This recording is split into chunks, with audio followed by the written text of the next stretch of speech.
Today we are going to learn English grammar. 6th standard English grammar chapter subject and verb agreement. हा आपण chapter 9 पाहणार आहोत. मग पहा सब्जेक्ट कशाला म्हणतात आपण मॅक्सिमम लर्न करत आलोय ते आज पण होणार आहे. मग सब्जेक्ट अँड वर्ब एग्रीमेंट म्हणजे काय? चला पाहूया वेळ न घालवता subject and verb agreement. First I will write here one sentence. The car look expensive. I will write one example here. What is the subject in this sentence? Subject is the car. Subject is car. What is meant by subject? Subject means the subject, the word refer to a person, thing or anything.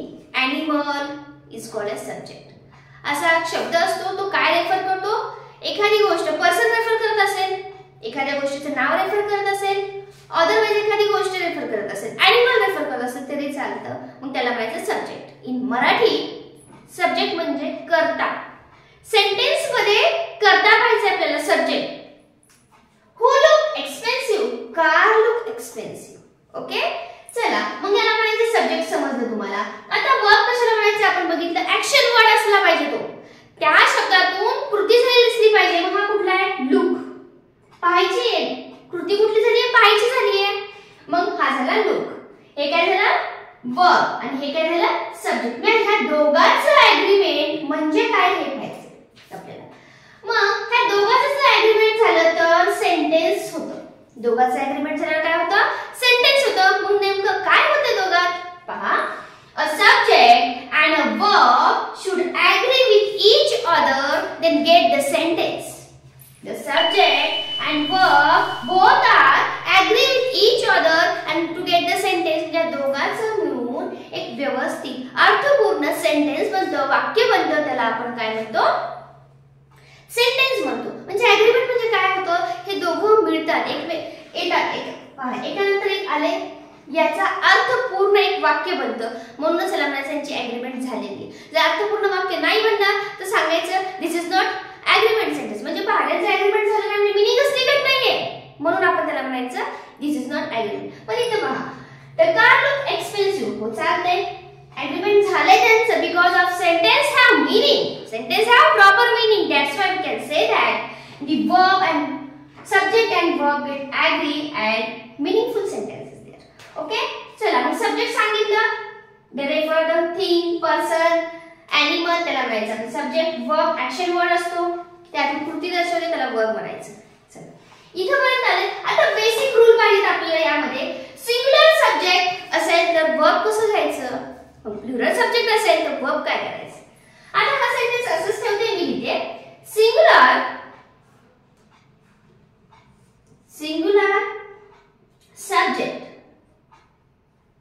Singular subject असेल तर आपलं verb कसं असलं पाहिजे? Plural म्हणजे अनेक वचन. Subject असेल तर वर्ब कसं पाहिजे? सिंगुलर. सब्जेक्ट असेल तर मग सिंगुलरच वर्ब घ्या. Okay singular verb. You can write singular verb. आणि जर प्लुरल सब्जेक्ट असेल तर तुम्हाला वर्ब पण घ्यावं लागणार प्लुरल. ओके फॉर एक्झाम्पल आपण यात पाहूया. सिंगुलर वर्ब कसं असतं आणि याच्यामध्ये पाहिजे आता नाही. आपल्याला माहिती आहे सिंगुलर म्हणजे ज्याच्या शेवटी एस ईएस नसतं आणि प्लुरल म्हणजे ज्याच्या शेवटी एस ईएस आयएस असतं ते. पण थोडंसं इथे वेगळं आहे. चला लक्ष द्या. पहा सिंगुलर सब्जेक्ट सिंगुलर वर्ब कसं आयडेंटिफाय करायचं?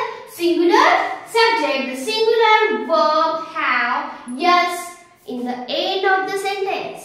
Okay? Singular verb. I will write here singular verb. पाहिजे सिंगुलर सब्जेक्ट सिंगुलर वर्ब घ्यायचं, प्लुरल सब्जेक्ट असेल तर प्लुरल वर्ब घ्यायचं. आता सेंटेन्स हेच ठेवते मी का आपल्याला त्याच्यावर डिस्कस करत चालायचंय. पहा आता सिंगुलर वर्ब कसं आयडेंटिफाय करायचं का? बिकॉज ऑफ सिंगुलर म्हणजे शेवटी यस नाही असं नाही. इथं वेगळे सिंगुलर वर्ब शॉर्ट मध्ये लिहिते आता मी. सिंगुलर वर्बच्या शेवटी म्हणजे ऑलवेज हॅव yes किंवा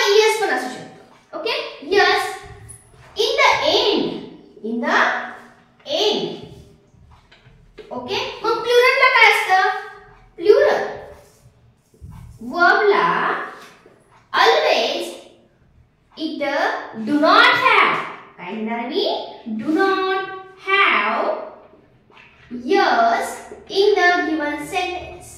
पहा इथं वेगळे काय सिंग्युलर वर्ब असेल तर त्याच्या शेवटी यस किंवा यस असतं आणि प्लुरल वर्ब असेल तर त्याच्या शेवटी यस किंवा यस नसतं. ओके म्हणजे तुम्ही जे सिंग्युलर प्लुरलचे रूल वापरता त्याच्या म्हणजे एक्स्ट्रीमली अपोजिट व्हायला हरकत नाही. प्लुरल कशाला म्हणतो आपण ज्याच्या शेवटी यस किंवा यस लागतं तेव्हा आपण त्याला प्लुरल वर्ड म्हणतो. आपल्याला प्लुरल वर्ड नाही बघायचे प्लुरल वर्ब पाहायचा आहे. प्लुरल वर्ब सिंग्युलर वर्ब पाहायचे. सिंग्युलर वर्बच्या शेवटी नेहमी यस किंवा यस असतं आणि सिंग्युलर वर्बच्या ओके प्लुरल वर्बच्या शेवटी डू नॉट हॅव कधीच नसतं. ओके मग पहा इथे सेंटेन्स दिले मी द कार लुक्स पहा इथे यस आलाय मग हे कुठलं आहे सिंग्युलर वर्ब आहे का प्लुरल वर्ब आहे का सिंग्युलर वर्ब आहे तर हे आहे सिंग्युलर वर्ब. हे कुठला वर्ब आहे सिंग्युलर वर्ब आहे. Why because of the verb have yes at the end. त्या क्रियापदाच्या शेवटी यस आले म्हणून समजतं की हा वर्ब कुठला आहे सिंग्युलर आहे. नाहीतर आपण सरळ इथे यस ना हा प्लुरल वर्ब आहे असं म्हणून जातो. तसं म्हणायचं नाही. Be careful. मी अगेन आणि तेच रिपीट करते. Why because of we are fit in your mind that the plural means the word which end with the yes or yes. This called as the plural word. आपल्याला plural word पाहिजे नाही plural verb पाहिजे आहे. Singular verb पाहिजे तर singular वर्बच्या शेवटी yes असतं आणि प्लुरल वर्बच्या शेवटी यस नसतं. ओके म्हणजे या सेंटेन्स मध्ये हे लुक्स आहे हे कसलं आहे सिंग्युलर वर्ब आहे. मग हे काय द कार मग हे पण काय हे सुद्धा सिंग्युलरच वर्ब आहे. हे सुद्धा सिंग्युलर सब्जेक्ट आहे. सॉरी हा काय आहे सिंग्युलर सब्जेक्ट आहे. हा आहे सिंग्युलर वर्ब. चला अजून एखादा सेंटेन्स घेऊया तुम्हाला सांगते की कसं प्लुरल आणि सिंग्युलर तुम्हाला लगेच समजून येईल. फक्त लक्षात ठेवायचं यस असणारा सिंग्युलर वर्ब म्हणायचा आणि यस नसणाऱ्याला plural verb. Next sentence she write पहा वर्बच्या शेवटी यस लिहिलंय राईट्स एव्हरी डे. आता इथे यस आले म्हणून हे काय झालंय प्लुरल वर्ब झालाय नाही हा झालाय सिंग्युलर. मी शॉर्टकट मध्ये लिहिते सिंग्युलरचा यस आणि वर्बचा बी सिंग्युलर वर्ब आणि शी ती सुद्धा एकच आहे मग हे पण आहे सिंग्युलर सब्जेक्ट. हे काय आहे सिंग्युलर सब्जेक्ट. आता प्लुरलचं काय बघूया. द कार्स कार्स घेते आता थोडंसं वेगळं कार्स द कार्स मगाशीच घेते फक्त त्याला प्लुरल केले मी कारण तिथे लुक्स घेतलं होतं मी आता लुक घेणार आहे. द कार्स लुक एक्सपेन्सिव्ह म्हटलं ते सुद्धा सेंटेन्स लिहिते म्हणजे चेंज मी काय केलाय ते कळते तुम्हाला. द कार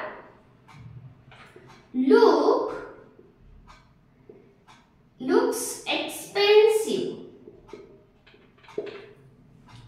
पहा काय केले मी तर सेंटेन्स मध्ये चेंजेस काय केले सेंटेन्स एकच घेतलाय पण मी त्याच्यामध्ये चेंजेस केले म्हणून त्याच्यामध्ये आपल्याला वर्ब सिंग्युलर कुठला ते कळायला पाहिजे. द कार्स इथे यस आले. आता पहा सब्जेक्टला यस आले म्हणजे हा काय झाला प्लुरल सब्जेक्ट झाला. हा काय झाला प्लुरल सब्जेक्ट आणि वर्ब पहा ह्याला यस नाहीये. वर्बचं सांगितलंय मी ह्याला यस नाहीये म्हणजे हा पण झाला प्लुरल वर्ब. हे काय झालं प्लुरल वर्ब. आता इथे पहा द कार आणि लुक्स आले म्हणजे इथे यस आले म्हणजे हे आहे सिंग्युलर वर्ब. वर्बच्या बाबतीत सांगितले जर वर्बला यस प्रत्यय असेल तर सिंग्युलर म्हणा. ओके आणि वर्बला यस प्रत्यय नसेल तर त्याला प्लुरल म्हणा. मग इथे बघा इथे सिंग्युलर असेल द कार म्हणजे कार एकच आहे त्याला सिंग्युलर सब्जेक्ट. एवढं मी सारखं सांगते आणि तुम्हाला समजलं असेल की सिंग्युलर वर्बला लास्टला यस असतं आणि प्लुरल वर्बला लास्टला यस नसतं. ओके याच्यावर तुम्ही समजून घेत जातात की प्लुरल आणि सिंग्युलर वर्ब कसं आयडेंटिफाय करायचं. चला मग यामध्ये काही रूल आहे की मग रूल कुठले जर आता एक सेंटेन्स लिहिते मी त्याच्यावरून आपल्याला एक्सप्लेन करूया. My friend and his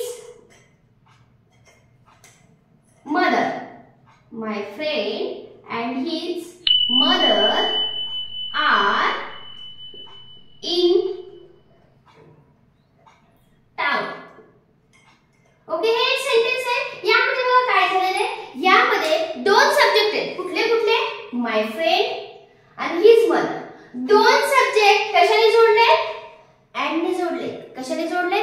and ने जोडले. पण both person are different. Both person कसे आहेत? वेगवेगळे. त्यावेळेस आपल्याला हेल्पिंग वर्ड प्लुरल वापरायचे. कुठलं वापरणार तुम्ही? प्लुरल, अनेकवचनी वापरायचे. काय? माय फ्रेंड अँड हिज मदर, म्हणजे माझी मैत्रीण आणि तिची आई, हे दोन्ही व्यक्ती वेगवेगळे आहेत आणि ते जर अँड ने जोडलेले असतील, कशाने जोडले असतील? अँड ने जोडलेले असेल तर तुम्हाला हेल्पिंग वर्ब कुठलं वापरायचं? प्लुरल वापरायचं. हेल्पिंग वर्ब कुठलं वापरायचं? प्लुरल वापरायचं. हे रूल आहे. Where two subjects are joined by and two subject refers different things. Things असो किंवा man असो किंवा person असो. पहा इथे दोन पर्सन आहेत. his friend and his mother. दोन पर्सन आहेत, ते and ने जोडलेले आहेत. त्यामुळे आपण हेल्पिंग वर्ब कसलं वापरणार आहे? प्लुरल वापरायचं. हेल्पिंग वर्ब कुठलं वापरणार आपण? प्लुरल. म्हणून इथे आर वापरले. आता एक दुसरा सेंटेन्स देते. हा एक rule. Next, cup and saucer.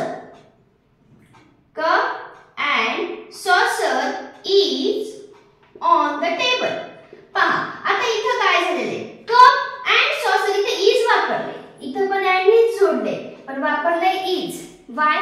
Because of पहा कप अँड सॉसर हे कशा गोष्टी आहेत? म्हणजे दोन्ही पण कसे आहेत? सिंग्युलर आहेत. हे पण कसे आहेत? कप पण एकच आहे आणि सॉसर पण कसे एकच आहे. आणि पण ते एक्सप्रेस काय करतात? सिंगल आयडिया किंवा एक्सप्रेस करतात.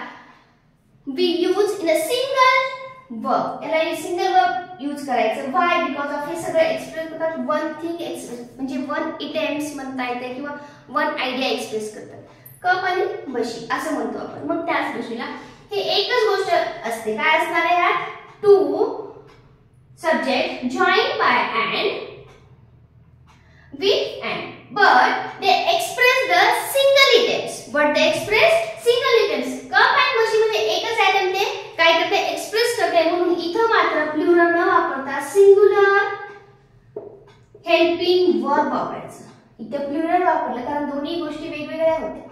इथं दोन्ही मधून एकाचाच बोध होते, म्हणून इथं हेल्पिंग वर्ब कुठलं वापरणार तुम्ही?